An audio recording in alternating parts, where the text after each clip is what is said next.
आगे बेटा, कल हमने समझा था किसके बारे में? तो कल हमने प्रकाश संश्लेषण और पत्ती के बारे में पढ़ा था। आज हम समझने वाले किसके बारे में? रंध्र के बारे में, है ना। रंध्र मुख्य रूप से कहां पाए जाते हैं? तो हमने कल पढ़ा था रंध्र के बारे में, बेसिक तो जानकारी हमने यही दी थी कि जो रंध्र होता है वो कहां पाया जाता है? पत्ती में पाया जाता है ना। अब अगर कोई पूछे रंध्र मुख्य रूप से पत्ती में कहां पाया जाता है, तो हम जानते हैं कि पत्ती के दोनों सतह पर तो होते हैं, है ना, लेकिन सबसे ज्यादा जो रंध्र होते हैं वो पत्ती के निचली सतह पे होते हैं, जिनको हम अंग्रेजी में स्टोमेटा बोलते हैं। बात आती है कि आखिरकार नीचे क्यों होते हैं? आखिरकार जैसे अगर मान लीजिए बाई द वे, मान लीजिए ये एक पत्ती है। अब अगर बेटा ये एक पत्ती है तो इसके ये ऊपर वाला जो हिस्सा होता है, अगर यहां ज्यादा रंध्र हो, अगर मान लीजिए यहां रंध्र है, अभी मैं रंध्र का सीधा समझा रहा हूं आपको, कॉन्सेप्ट समझा रहा हूं। अगर मान लीजिए ये रंध्र है, अभी क्या होगा कि अगर यहां मान लीजिए सूर्य का प्रकाश जब पड़ेगा, अब अगर सूर्य का प्रकाश इसके ऊपर पड़ेगा तो जाहिर सी बात है कि जितना भी जल होगा वो क्या होगा? वाष्प के रूप में ऊपर चला जाएगा, जिसे हम वाष्पोत्सर्जन कहते हैं। वाष्प के रूप में ऊपर चला जाएगा, इसी को तो हम बोलते हैं भैया पानी की हानि। तो पौधे में क्या होगा? पानी की कमी हो जाएगी। अब जब पानी की कमी हो जाएगी तो पौधे का वृद्धि विकास रुक जाएगा। तो अब रंध्र कहां होते हैं? नीचे होते हैं। कई कई पौधों में आपने देखा होगा जो रंध्र होता है वो गर्त रंध्री होता है। कुछ पौधे ऐसे होते हैं जो जिनमें पत्तियां गर्त रंध्री होती हैं। गर्त माने क्या होता है? गर्त माने होता है धंसा हुआ। जैसे आपने देखा होगा क्या बोलते हैं इसको, नारियल, आपने ताड़ देखा होगा, आपने खजूर देखा होगा, इनकी पत्तियां क्रॉस करके होती हैं।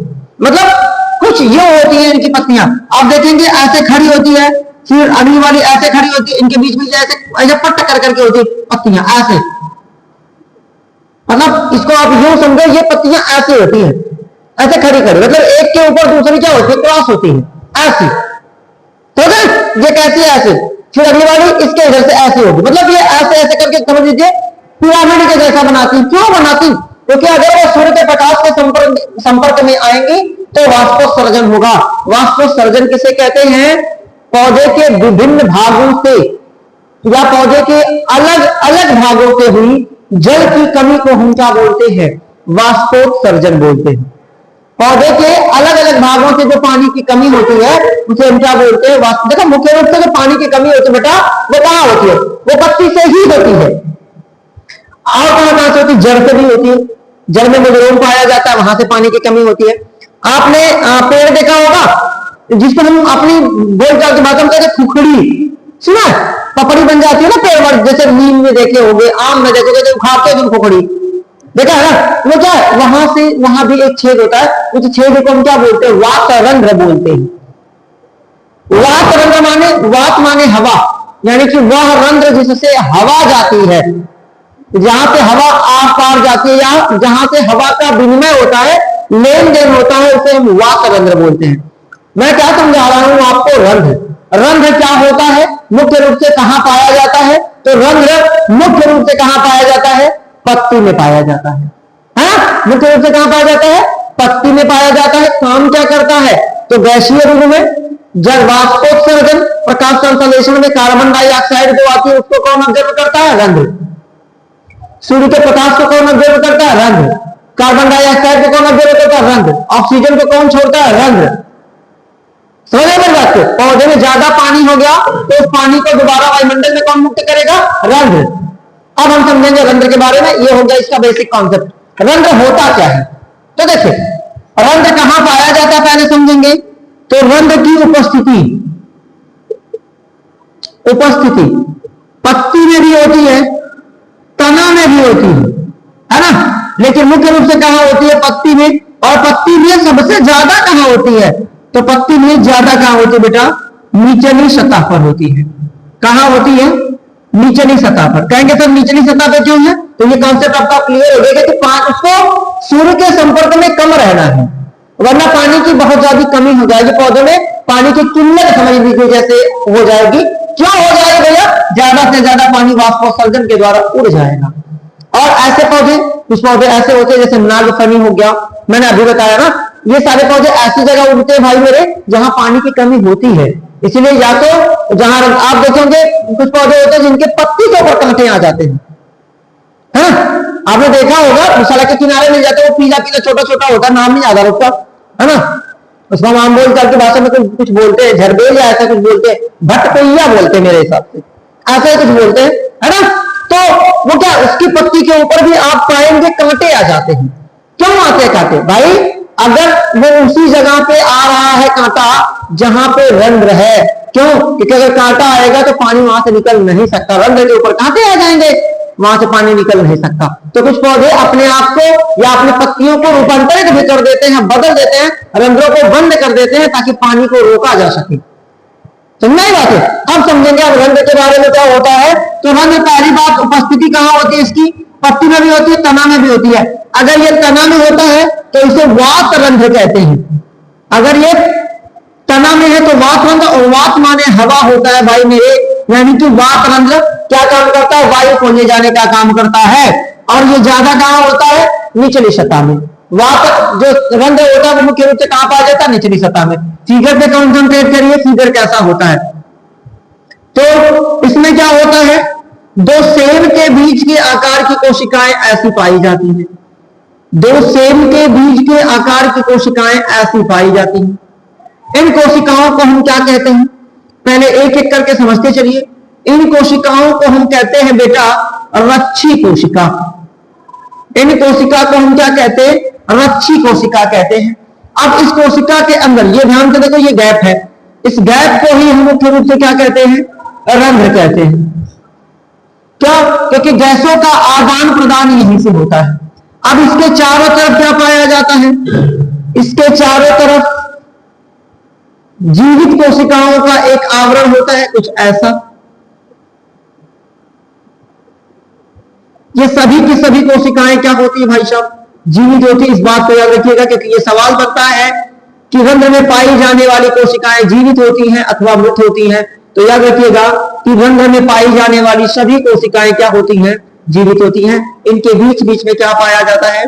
केंद्रक भी पाया जाता है। इनके बीच बीच में केंद्रक भी पाया जाता है। तो ये हो गया बेटा हमारा क्या? ये हो गया केंद्रक। ये दोनों सेल के बीच के आकार की जो कोशिकाएं हैं इन्हें हम बोलते हैं रच्छी कोशिकाएं, या फिर इसे एक और नाम से हम जानते हैं, इन्हें हम द्वार कोशिकाएं भी कहते हैं, या फिर इन्हें हम क्या कहें? द्वार कोशिकाएं भी कहते हैं। इनके बीच में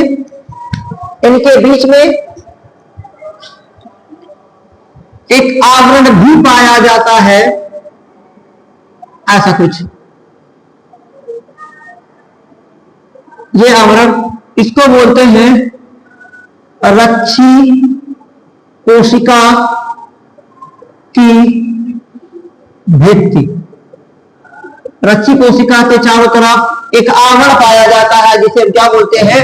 रच्छी कोशिका की भित्ति बोलते हैं, और इसको हम बोलते हैं कोशिका।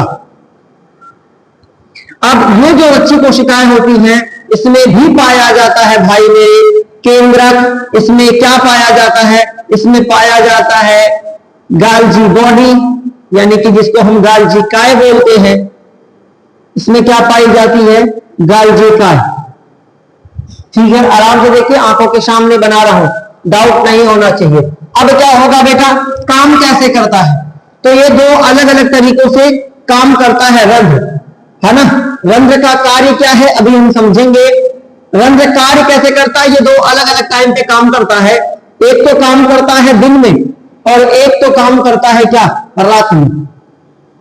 आपने सुना होगा कि जो रात के समय प्रकाश संश्लेषण नहीं होता, है ना?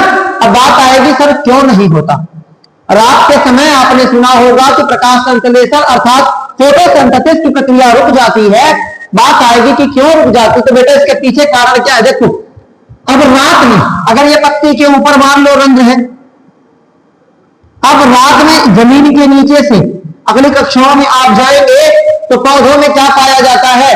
जैसे हम लोगों में परिवहन तंत्र पाया जाता है, यानी कि शरीर के विभिन्न भागों तक भोजन को, है ना, दवाओं को, अन्य पदार्थों को, गैसों को एक स्थान से दूसरे स्थान ले जाने के लिए हमारे पास क्या पाया जाता है? तो हमारे पास पाया जाता है हृदय, हमारे पास होती है धमनी, हमारे पास होती है केशिका। लेकिन पौधों के पास ऐसी कोई व्यवस्था नहीं होती। पौधों के पास क्या होता है, उनके पास दो चीजें पाई जाती हैं, यहां मैं लिख दे रहा हूं थोड़ा सा। इनमें ये नीला वाला जो समझ लीजिए होता है जाइलम, एक और इनमें पाया जाता है, इसको मान लीजिए फ्लोएम। इनमें पदार्थों को एक स्थान से, जा से जाइलम, जा से जल, और जल में क्या होता है, खनिज भी होता है, और फा से फ्लोएम, तो फा से फूड कर लीजिए यानी कि भोजन। समझे? पौधों में जमीन के नीचे से प्रकाश संश्लेषण के वजह, प्रकाश संश्लेषण करेंगे तो क्या चाहिए, कार्बन डाइऑक्साइड चाहिए, और क्या चाहिए, जल चाहिए। जमीन के नीचे से जल कौन लेके आता है, जाइलम लेके आता है। इस जाइलम इस जल को लाके पत्ती को दे देगा, पत्ती प्रकाश संश्लेषण कर देगी, भोजन बना देगी। जब भोजन बन जाएगा तो फ्लोएम क्या करेगा, उसे पौधे के विभिन्न भागों में जो भोजन बन जाएगा उसे पौधे के विभिन्न भागों में पहुंचा देगा। अब क्या होगा जी, देखो रात में जब पौधा क्या, जो जाइलम होता है वो पानी को सोखेगा, पानी को ऑब्जर्व करेगा, पानी को लाके किसको देगा, पत्ती को देगा। तो पत्ती के अंदर क्या पाई जाती, पत्ती के अंदर बेटा पाई जाती है रच्छी कोशिकाएं। इन कोशिकाओं में क्या भर जाएगा, पानी भर जाएगा। अब बेसिक कॉन्सेप्ट समझो, दो गुब्बारे ले लो, उनमें क्या भर होगा, उन्हें फुला दो, उन्हें फुलाते जाओगे तो गुब्बारे ऐसे लटकाए रखो तो गुब्बारे दूर दूर रहेंगे, लेकिन जब आप फुलाएंगे तो फूल के दोनों गुब्बारे क्या हो जाएंगे, सट जाएंगे। क्या हो जाएंगे बेटा, सट जाएंगे। कॉन्सेप्ट समझिए। अब दो है, दो गुब्बारे दूर दूर हैं, अब ये मान लीजिए दोनों मार्कर को आप गुब्बारा समझ लीजिए, इन्हें अगर आप फुलाएंगे तो फूल के दोनों क्या हो जाएंगे, सट जाएंगे, क्योंकि जब उसमें हवा भरेंगे तो दोनों गुब्बारे आपस में सट जाएंगे। सेम वही कॉन्सेप्ट होता है, जब पौधा क्या करता है, जमीन के नीचे से खनिज लवण को, जल को लाके किसको देता है, पत्ती को देता है। तो पत्ती में पाई जाने वाली रच्छी कोशिकाएं क्या करती हैं, ज्यादा पानी और खनिज को लेके क्या हो जाती है, फूल जाती है, और जब ये फूल जाती है तो दोनों आपस में क्या हो जाती है, सट जाती है, यानी कि रंध्र क्या हो जाता है, बंद, है ना। अब जब रात हो जाएगी तो रंध्र क्या हो जाता है, रात में रंध्र बंद हो जाते हैं। अब नहीं पूछोगे कि क्यों बंद हो जाते हैं, तो कहेंगे जब खनिज पदार्थ और जल आता है तो रच्छी कोशिकाएं फूल जाती हैं और आपस में सट जाती हैं और रंध्र बंद हो जाता है। तो रात में प्रकाश संश्लेषण नहीं होता। रात में क्या नहीं होता बेटा, रात में प्रकाश संश्लेषण ना होने के पीछे का कारण क्या होता है, ये रच्छी कोशिकाएं फूल जाएंगी, दोनों बंद हो जाएंगे और प्रकाश संश्लेषण रुक जाएगा। तो रात में प्रकाश संश्लेषण नहीं होता। अब जब दिन होगा, अब जब सुबह होगी, जब सुबह होगी तो सूर्य का प्रकाश क्या होगा बेटा, पत्ती के ऊपर पड़ेगा, और जब पत्ती के ऊपर पड़ेगा तो वाष्पोत्सर्जन होगा। क्या होगा, वाष्पोत्सर्जन। वाष्पोत्सर्जन का संधि विच्छेद करेंगे तो क्या आएगा, वाष्प धन उत्सर्जन, यानी कि अपशिष्ट पदार्थ, यानी जो पानी है उसका क्या होना, बाहर निकलना, वाष्प के रूप में बदलना, क्या कहलाता है, वाष्पोत्सर्जन। या यूं कहें, पौधे के विभिन्न भागों से, पौधे के अलग अलग भागों से हुई जल की कमी को क्या बोलते हैं, वाष्पोत्सर्जन। लेकिन मुख्य रूप से पानी की कमी कहां से होती है, तो मुख्य रूप से पानी की कमी पत्ती से होती है। अब दिन आएगा तो सूर्य का प्रकाश इसके ऊपर पड़ेगा, पानी भाप बन के उड़ेगा। जब पानी वाष्प बनकर उड़ जाएगा तो रच्छी कोशिकाएं क्या हो जाएंगी, पतली हो जाएंगी, सिकुड़ जाएंगी, और जब ये सिकुड़ जाएंगे तो क्या होगा, वायुमंडल से कार्बन, तब ये रंध्र क्या हो जाएगा, रंध्र फूल जाएगा। जब रंध्र फूल जाएगा तो सूर्य का प्रकाश और वायुमंडल से कार्बन डाइऑक्साइड रंध्र से होते हुए पत्ती के अंदर चले जाएंगे, और क्या होगा, उसके बाद फिर प्रकाश संश्लेषण की प्रक्रिया क्या हो जाएगी, चालू हो जाएगी। तो समझ में आ गया। अब समझते हैं रंध्र का क्या कार्य करता है भाई साहब। तो रंध्र के कार्य यहां से हटा दे रहा हूं मैं। रंध्र क्या कार्य करता है, तो पहला कार्य क्या करता है भाई मेरे, पहला कार्य करता है गैसों का विनिमय।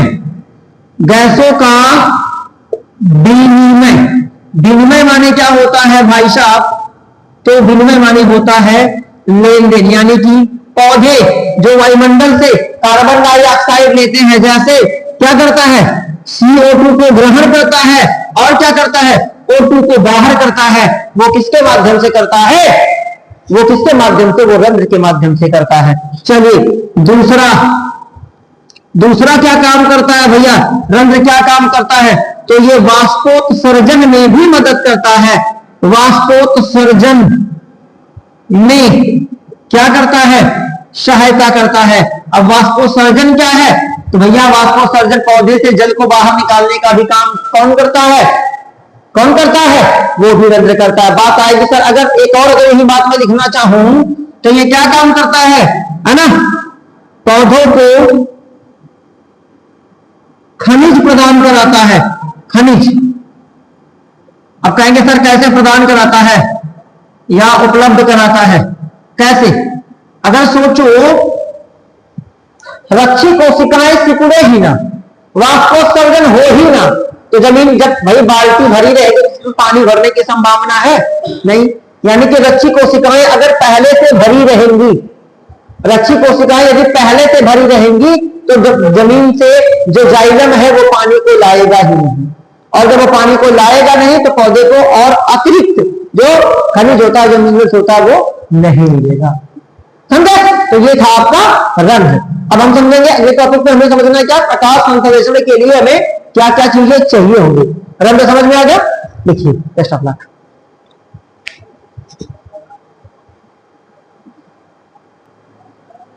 चलिए आगे समझते हैं प्रकाश संश्लेषण के लिए आवश्यक अवस्थाएं, मतलब प्रकाश संश्लेषण के लिए हमें क्या क्या चीजें चाहिए होती है। तो देखिए, प्रकाश संश्लेषण के लिए मुख्य रूप से क्या चाहिए? हमें सूर्य का प्रकाश चाहिए, है ना, और क्लोरोफिल चाहिए। बस उपस्थिति की बात मैं कर रहा हूं, बाकी तो पौधा तो रहेगा, लेकिन मुख्य रूप से क्या क्या चीजें होनी चाहिए? तो आप कहेंगे प्रकाश संश्लेषण के लिए, प्रकाश संश्लेषण के लिए मुख्य रूप से क्या चाहिए? पर्णहरिण चाहिए, और क्या चाहिए? और दूसरा सूर्य का प्रकाश चाहिए, सॉरी सूर्य का प्रकाश। दो चीजें मुख्य रूप से फोटोसिंथेसिस के लिए चाहिए होगी, है ना। अब समझते हैं पहला, पर्णहरिण क्या काम करता है? पर्णहरिण, तो याद रखिए जो पत्तियां जितनी ज्यादा हरी होंगी, जो पत्तियां जितनी ज्यादा हरी होंगी, या ऐसा लिख दीजिए, मैं इसको लिख दे रहा हूं, वे पत्तियां जो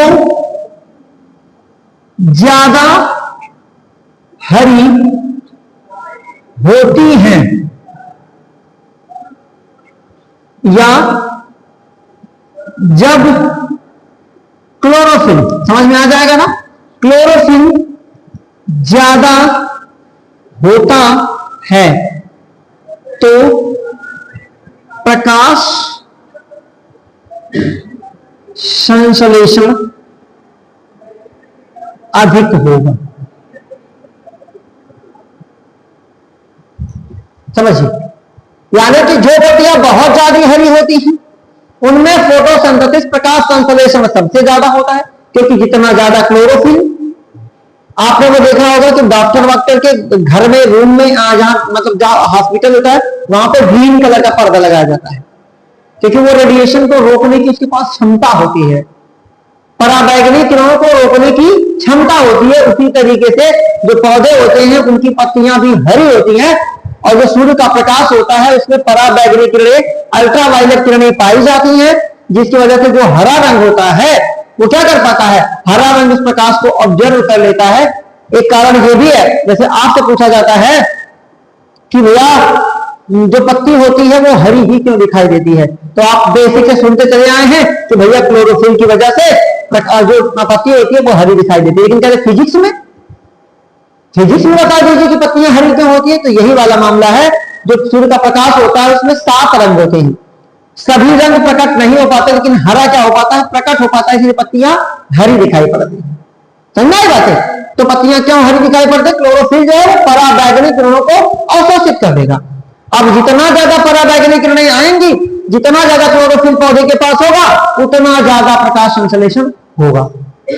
दूसरा टॉपिक, दूसरा क्या है भाई मेरे? दूसरा है सूर्य का प्रकाश। सूर्य का प्रकाश, तो ये भी मामला, ज्यादा प्रकाश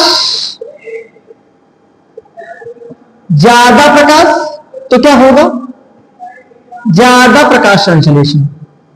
मतलब अगर सूर्य का प्रकाश ज्यादा होगा तो क्या होगा? उससे ज्यादा क्या होगा? प्रकाश संश्लेषण होगा।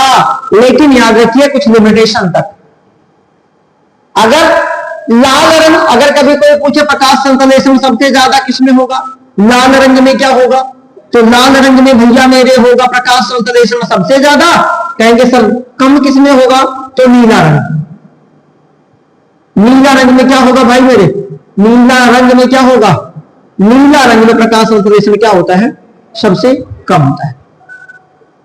तो प्रकाश लाल वाला जो प्रकाश होगा, यानी कि जब जिस प्रकाश में लाल रंग की मात्रा सबसे ज्यादा होगी वहां प्रकाश संश्लेषण सबसे ज्यादा होगा। अगर नीला होगा तो कम। जितना ज्यादा प्रकाश होगा उतना ज्यादा प्रकाश संश्लेषण होगा, लेकिन एक लिमिटेशन तक। एक समय अगर ज्यादा प्रकाश होगा तो प्रकाश संश्लेषण की क्रिया भी क्या हो जाती है, रुक जाती है, क्योंकि जो पराहरण होता है वो निष्क्रिय हो जाता है, जो क्लोरोफिल होता है वो ज्यादा धूप हो जाएगी तो वो निष्क्रिय हो जाता है, तब प्रकाश संश्लेषण की क्रिया रुक जाती है। बात याद रखिएगा कि ज्यादा प्रकाश होने पर ज्यादा प्रकाश संश्लेषण तो होगा, लेकिन एक निश्चित समय तक, क्योंकि एक जब ज्यादा धूप लगेगी, ज्यादा प्रकाश रहेगा तो जो क्लोरोफिल होता है वो निष्क्रिय हो जाता है, और जब क्लोरोफिल निष्क्रिय हो जाएगा तो प्रकाश संश्लेषण की दर क्या हो जाएगी, कम हो जाएगी। प्रकाश संश्लेषण यानी कि ऊर्जा बनाने की जो दर होगी वो कम हो जाएगी। तो प्रकाश संश्लेषण के लिए मुख्य रूप से क्या चाहिए, हमें क्लोरोपराहरण चाहिए और सूर्य का प्रकाश चाहिए, लेकिन इसके अलावा भी कुछ चीजें चाहिए होंगी, जैसे नंबर 1 या ए करके लिखेंगे तापमान। अब एक सवाल बनता होगा कि सर कितने तापमान में प्रकाश संश्लेषण नॉर्मल है।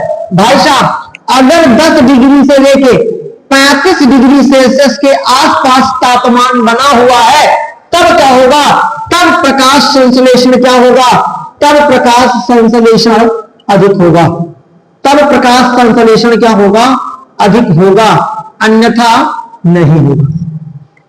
अगर वायुमंडल का तापमान 10 डिग्री से लेकर 35 डिग्री सेल्सियस के आसपास है तो क्या होगा, प्रकाश संश्लेषण तेजी से होगा, यानी कि अधिक होगा। तापमान हो गया। दूसरा क्या हो गया, तो एक जल ले लीजिए। जल क्यों भैया, क्योंकि जल में ही क्या पाया जाता है, आपके आवश्यक मिनरल्स, मैग्नीशियम, आयरन, सल्फर आदि पाए जाते हैं। ये सभी प्रकाश संश्लेषण में क्या करते हैं, मदद करते हैं। तो पराहरण, सूर्य का प्रकाश, तापमान, जल है, और क्या क्या चीजें हैं, है ना। सी पे हम किसको कर लेंगे, तो सी हो गया हमारा खनिज लवण। अब खनिज लवण लिखेंगे नहीं, जल लिखेंगे नहीं, फिर भी अगर आप चाहें तो मैं लिख दूं खनिज लवण, तो वो जल के माध्यम से ही मिल जाता है। और क्या, खनिज लवण, जल, तापमान होगा। एक हमारा बच गया carbon dioxide, CO2, carbon dioxide. अब अगर देखो ये सेम कॉन्सेप्ट है, ज्यादा CO2, अगर कार्बन डाइऑक्साइड ज्यादा है तो क्या होगा, प्रकाश संश्लेषण भी क्या होगा, ज्यादा होगा। समझे बात को। तो ये रहा आपका प्रकाश संश्लेषण के लिए क्या क्या चीजें आवश्यक होंगी। अब बचा एक चीज, तो उसका महत्व क्या है। अब हम समझेंगे किसके बारे में, प्रकाश संश्लेषण का महत्व। तो ये तो आप बचपन से पढ़ते चले आ रहे हैं, फिर भी हम पढ़ेंगे प्रकाश संश्लेषण का महत्व क्या है। भाई साहब, अगर खाली हम धरती से प्रकाश संश्लेषण को हटा दें, है ना, तो ऊर्जा की आपूर्ति नहीं होगी, क्योंकि पूरी धरती पर सभी जीवों को भोजन कौन उपलब्ध कराता है, पेड़ पौधे उपलब्ध कराते हैं। और पेड़ पौधे जिस प्रक्रिया के दौरान भोजन का निर्माण करते हैं, उस प्रक्रिया को हम क्या बोलते हैं, प्रकाश संश्लेषण बोलते हैं। यानी कि धरती पर चलने वाली सबसे लंबी प्रक्रिया अगर कोई है तो वो प्रकाश संश्लेषण है। और दूसरी चीज क्या करता है,